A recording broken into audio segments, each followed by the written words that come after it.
Have you ever felt like you've done this before?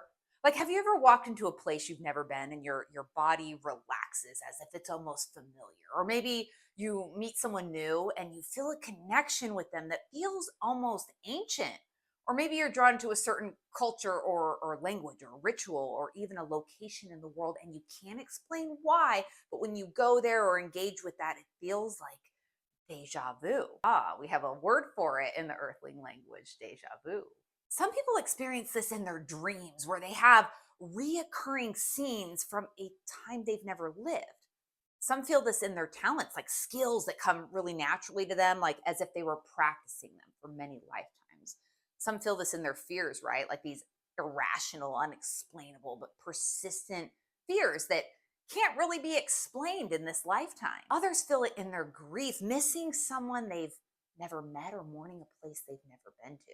I've experienced this, and that is not that uncommon. Experiences like this are extremely common among earthlings. Moments that don't fit inside logic, moments that are hard to quantify. Today, I want to share a story of Dorothy Eady, a woman who I can almost guarantee you have never heard of, yet whose life might change how you think about time, memory, and identity. Quick pause if you're new here. I'm Erica, and for years I have been exploring the world, studying ancient wisdom, forgotten stories, and ways nature teaches us to live in harmony, gathering stories, practices, and perspectives to help us navigate this wild classroom I like to call Earth School.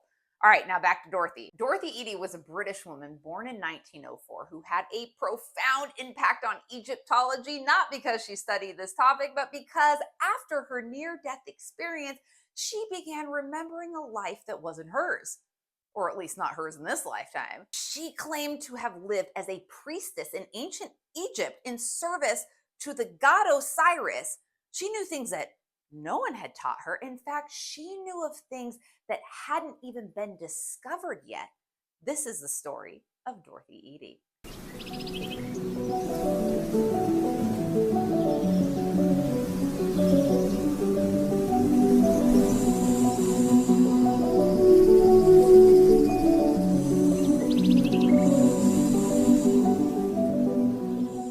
Dorothy was born in London in 1904. At age 3, she fell down a flight of stairs and was pronounced dead.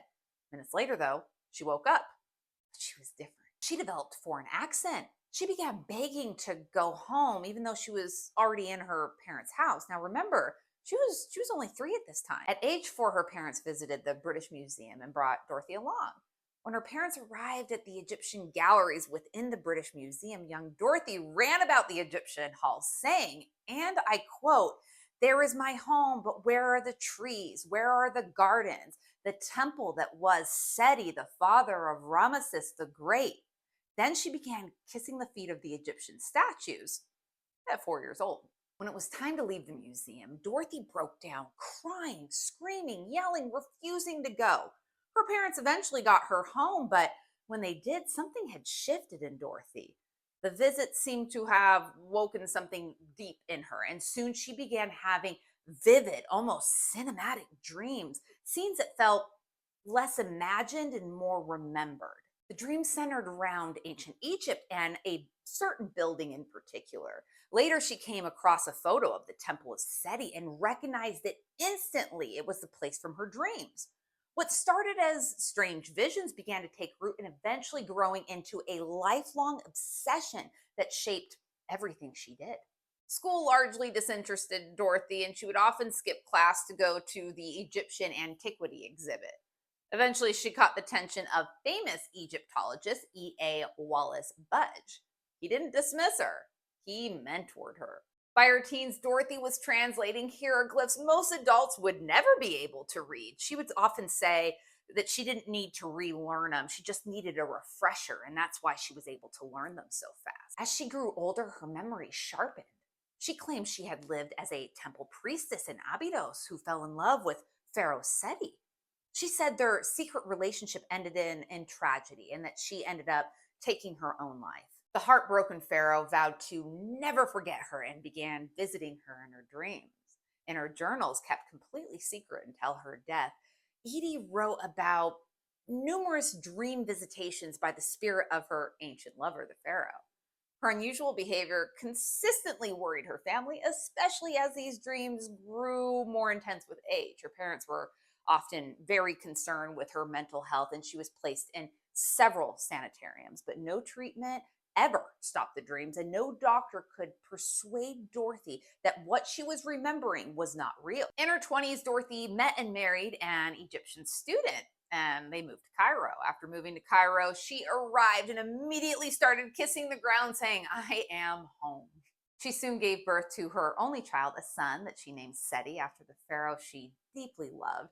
The marriage ended, but Dorothy stayed in Egypt permanently. Now, keep in mind, Dorothy didn't have any formal education like an advanced degree in Egyptology. In fact, her parents couldn't afford any sort of advanced education. But her knowledge of Egyptian history, architecture, rituals, all of it quickly earned respect. Her knowledge of Egyptian history was so precise, she was hired by the Department of Antiquities in Egypt. She worked on major sites, including Abydos, the temple she had claimed to be from since childhood. At Abydos, her familiarity with the site astonished excavators. She described hidden chambers and damaged inscriptions that hadn't been excavated with striking accuracy. Details only confirmed years later when they actually excavated these sites. Her notes and translations proved so reliable that Egyptologists continued to use them long after her death. She described rituals no longer practiced and emotional relationships with historical figures. On excavation, she would claim to remember details from her previous life and give instructions like, dig over here. I remember there was an ancient garden over here. And then they would dig and uncover the remains of a long vanished garden. Though her personal beliefs remained very controversial, her professional work earned genuine respect.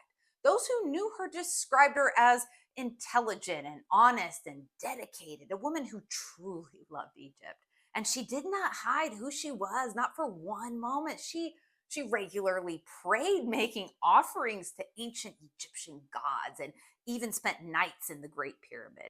Her nighttime rituals at the Great Sphinx, especially her prayers and offerings to Horus, sparked a lot of local gossip. Still, many in the village came to respect her for her brilliance, her openness, and her unwavering devotion. Despite her unconventional beliefs, she honored the traditions of those around her, fasting with the Muslims during Ramadan and joining the Christians in their celebrations at Christmas time. Dorothy Eady died in Abydos in 1981, buried near the temple she called home.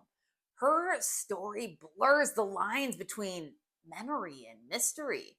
Whether she carried knowledge from another life or simply possessed a deep instinctive connection to the past, her impact on Egyptology was real. Either way, her story sparked some unforgettable questions.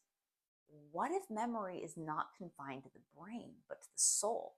And what if who we are is not limited to this single lifetime? Because maybe, just maybe, when we step into a place that feels familiar or meet someone we've never met that feels familiar, what we're feeling maybe isn't a coincidence. Maybe it's recognition from an eternal self reminding us we've been here before. Have a good week.